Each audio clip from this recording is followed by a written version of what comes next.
أفمن شرح الله صدره للإسلام فهو على نور من ربه فويل للقاسية قلوبهم من ذكر الله أولئك في ضلال مبين. الله نزل أحسن الحديث كتابا متشابها مثانية تقشعر منه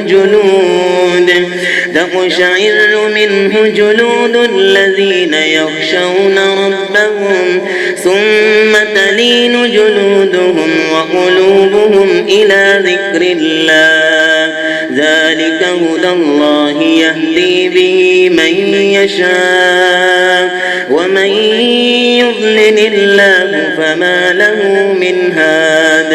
أفمن يتقي بوجهه سوء العذاب يوم القيامة وقيل للظالمين ذوقوا ما كنتم تكسبون.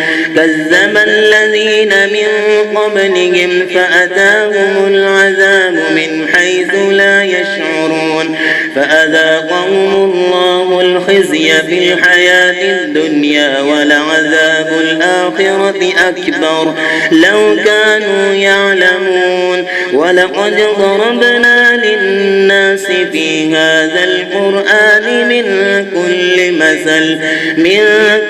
مثل لعلهم يتذكرون قرآنا عربيا غير ذي عوج لعلهم يتقون. ضرب الله مثلا رجلا فيه شركاء متشاكسون ورجلا سلما لرجل هل يستويان مثلا الحمد لله بل أكثرهم لا يعلمون.